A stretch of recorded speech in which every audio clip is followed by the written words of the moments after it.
Jadi seperti siluman gitu mungkin ya Mas ya, yang bisa berubah menjadi seorang ratu dan mungkin nanti kalau masuk ke dalam air itu berubah menjadi buaya, apakah begitu? Jadi apa hubungannya kamu dengan si ratu tersebut? Jadi semenjak kamu tenggelam dan terbawa arus, terjepit di batu besar itu, buayalah yang menolong kamu. Lazim, sini Mas. Akbar. Apa tadi yang terbang teman-teman? Saya baru mau mulai melakukan penelusuran, tapi melihat ada sesuatu yang terbang. Saya kejar tapi nggak ada. Itu jurang tuh, Mas. Itu jurang, mungkin tadi ke situ.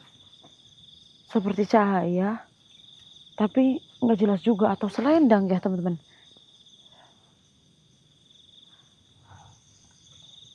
Astagfirullahaladzim. Malam hari ini, coba Mas itu ke atas Mas.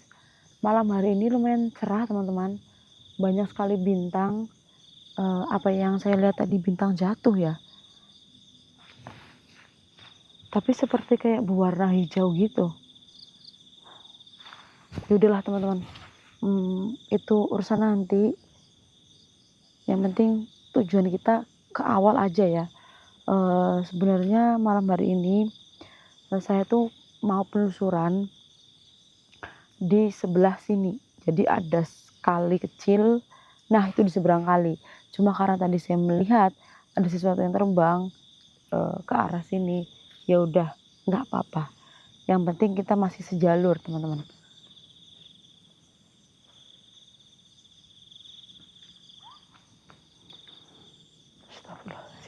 Dan malam hari ini ada yang mau saya ungkap teman-teman. Di tempat yang tadi saya bilang kan ada aliran kali, kali yang kecil teman-teman. Nah sebenarnya itu menghubungkan ke sungai besar. Mungkin itu hilirnya ya teman-teman. Intinya kalau diikutin itu bisa tembus ke sungai yang sangat besar teman-teman. Nah pasti kan ada perbedaan arus ya. Sungai yang besar lebih kencang arusnya dan sungai yang kecil itu lebih tenang. Jadi ini sungai yang besar, ini sungai yang kecil teman-teman, seperti itu. Nah kelihatan sekali dari warna air pun biasanya agak sedikit keruh karena misalnya di hilir itu sedang hujan atau bagaimana gitu teman-teman. Nah sering sekali banyaknya pemancing atau orang dulang emas teman-teman. Jadi di tempat ini tuh banyak sekali orang yang dulang emas secara manual. Nah banyak sekali dari mereka yang tiba-tiba keseret arus besar seperti itu. Nah jadi pernah ada kejadian dulu ya teman-teman. Ada beberapa jasad yang hanyut dan dia itu nyangkut di bebatuan yang sangat besar. Nah, karena mungkin zaman dulu tidak ada alat berat untuk geser atau batu tersebut atau bagaimana, jadi dibiarkannya tuh sampai menjadi tengkorak di situ teman-teman. Nah, kebetulan dulu itu yang sedang mandi di sungai itu perempuan ya teman-teman ya, yang kejepit batu itu. Nah, itu adalah kembang desa teman-teman. Kembang desa yatim piatu yang memang sedang mandi atau mencuci lah di tempat itu, tapi terbawa arus. Nah, itu terjepit di bebatuan besar dan tidak ada yang bisa, itu udah tahu teman-teman kalau ada jasad di situ, tapi mau digimanain, ditarik bisa putus, udah melar gitu ya, diakalin aja tuh udah nggak bisa, jadi dibarin seperti itu aja. Nah, disitulah, nah jadi bukan, jadi yang mandi di sungai itu yang tadi saya bilang kembang desa itu bernama Sri Wahyuni teman-teman. Nah jadi kalau ada pemancing atau orang dulang emas itu astagfirullahaladzim kayak bawa apa ini mas, kayak ngasih sesuatu gitu teman-teman, kayak naburin kembang di area bebatuan tersebut, terus kayak kasih doa lah teman-teman ke bebatuan yang menjadi tempat jasadnya Sri Wahyuni ini gak bisa diambil seperti itu. Tapi di sisi lain Sri Wahyuni ini bukannya nggak mengganggu ya teman-teman ya. Kalian pikir udah ditaburin bunga, di orang-orang kayak memberikan doa, salam dan sejenisnya, itu bukan berarti Sri Wahyuni itu tidak mengganggu teman-teman.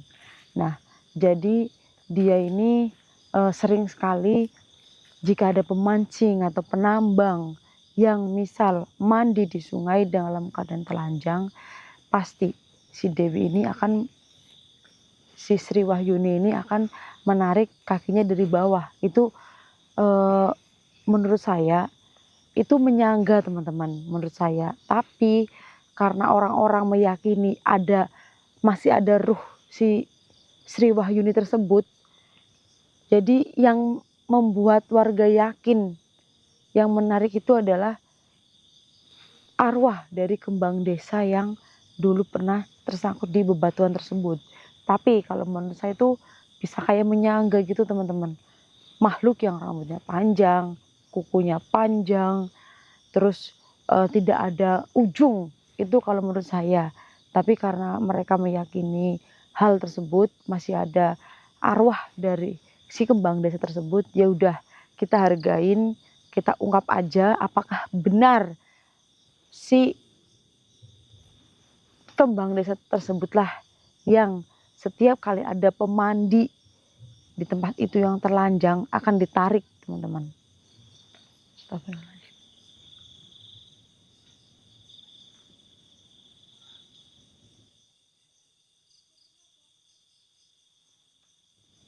Astagfirullahaladzim. Assalamualaikum warahmatullahi wabarakatuh.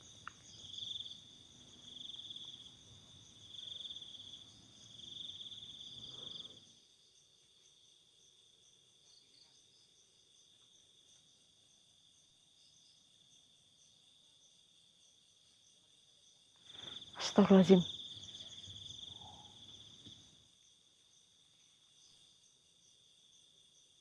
Allahumma sholli ala sayyidina.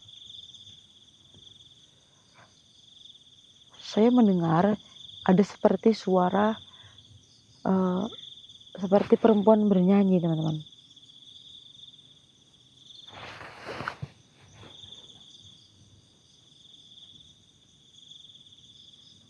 Saya coba menerawang tempat ini.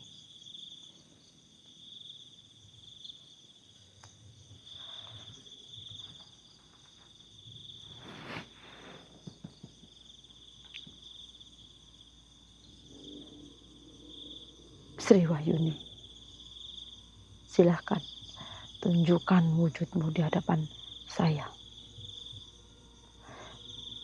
Secantik apakah dirimu? Konon kamu adalah seorang kembang desa.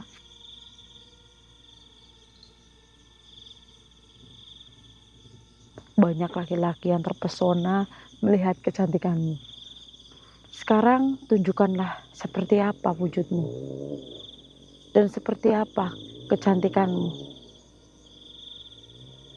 Bismillahirrahmanirrahim. Ya li kubur, ya li jasad. Astagfirullahaladzim. Di depan mas. Astagfirullahaladzim.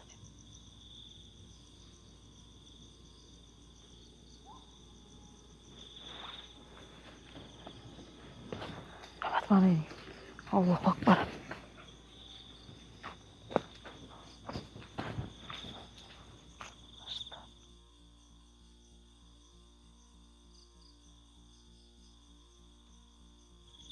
Astagfirullahaladzim.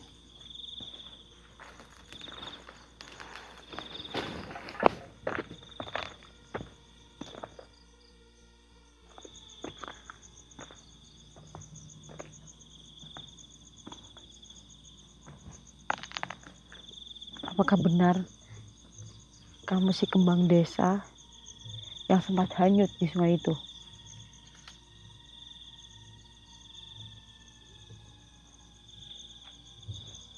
Benar katanya teman-teman. Berarti apa yang dibilang warga soal banyaknya orang hanyut terbawa arus ketika mereka mandi dalam keadaan telanjang, seperti ada yang narik. Dan mereka meyakini bahwa itu adalah roh kamu.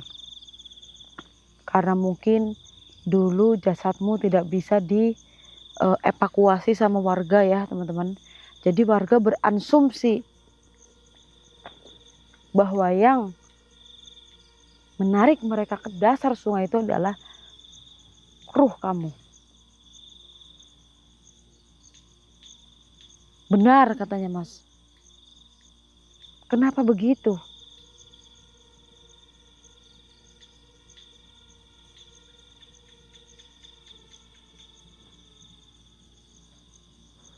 Semua atas perintah. Perintah siapa?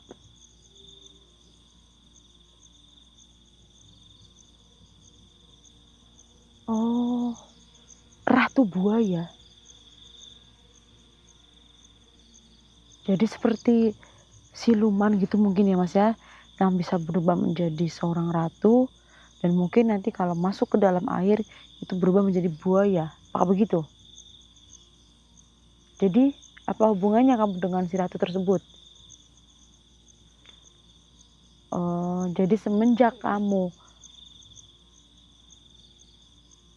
tenggelam dan terbawa arus, terjepit di batu besar itu, buayalah yang menolong kamu. Ternyata buaya tersebut adalah si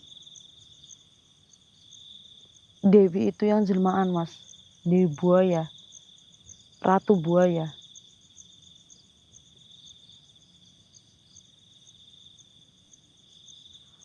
Jadi beliau sudah lama, sudah terdahulu di tempat ini.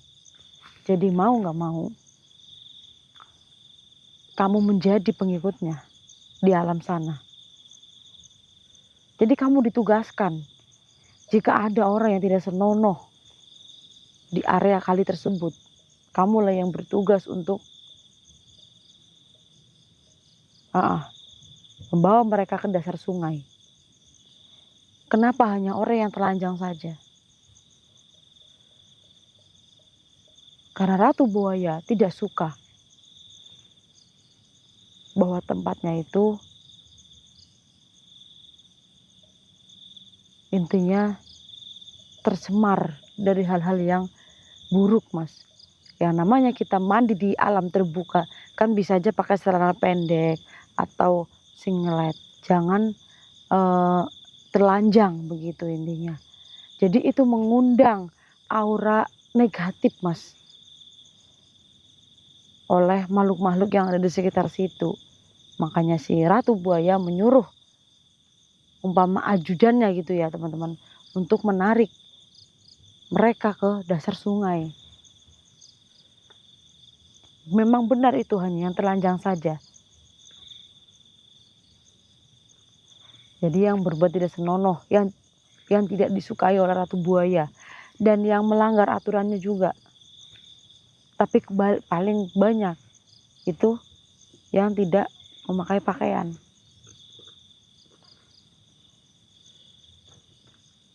Saya mau bertanya satu kali lagi sebelum kamu pergi. Kenapa kamu dulu bisa terseret arus sungai? Apakah kamu sedang mandi atau mencuci? Oh, jadi dulu kamu sedang mandi dan tiba-tiba ada banjir yang datang. Kamu terseret dan warga tidak ada yang bisa mengevakuasi jasad kamu. Jadi si buaya jadi-jadian itulah yang menyelamatkan jasad kamu. Jadi sekarang kamu patuh dengan apa yang dia perintahkan. Mungkin nanti ke depannya saya akan memberitahu himbauan kepada warga sekitar teman-teman. Bahwa nanti dikasih tulisan dilarang mandi di sungai ini. Dan bagi yang mancing itu harus berhati-hati begitu teman-teman. Karena memang banyak buaya juga. Nah, setuju teman-teman bahwa kalau dikasih himbauan kayak lebih untuk peringatan diri lah teman-teman, bahwasanya itu kali jangan buat mandi karena ya sewaktu-waktu takut ada banjir atau takut ada arus yang besar, kita nggak tahu kapan malapetaka itu menghampiri kita.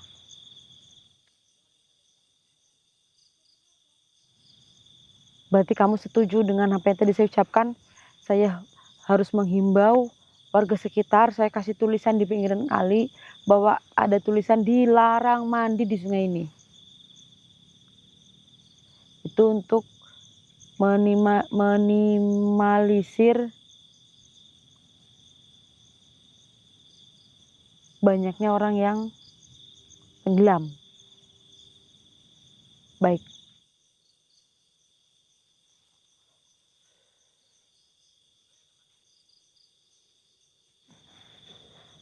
iya, karena ya saya tahu, karena kamu di sini posisinya itu nurut-nurut aja dengan perintah beliau. Karena posisinya jasad kamulah yang sudah diselamatkan oleh manusia setengah buaya itu. Baik, tapi pesan saya, jangan mengganggu orang yang tidak berdosa. Jika mereka senonoh, tegurlah. Kalau bisa jangan asal main bawa ke dasar sungai, tapi tegurlah dengan cara yang lain dulu. Ingat itu. Astagfirullahaladzim. Kemana teman-teman? Saya belum selesai ngomong. Astagfirullahaladzim. Belum selesai ngomong tapi udah pergi. Maksudnya, kalau misalnya ada yang tidak disukai oleh makhluk-makhluk yang ada di sekitar situ, tolong dikasih peringatan dulu. Atau kayak misalnya ya pahit-pahitnya aja kayak kesurupan atau bagaimana, jangan langsung digeret ke dasar sungai dan dijadikan korban selanjutnya seperti itu kan kasihan ya teman-teman ya. Karena kesalahan kecil bisa jadi dimaafkan lah. Kita negosiasi seperti seperti itu teman-teman. Ya, saya harus menghimbau para warga dan saya akan bikin tulisan yang besar supaya tidak ada orang yang mandi di kali lagi ya teman-teman. Mungkin penelusuran saya cukup sampai di sini. Kurang lebihnya saya mohon maaf. Saya Fani Ramadhani dan Mas kameramen pamit untuk undur diri. Wassalamualaikum warahmatullahi wabarakatuh. Hai Mas.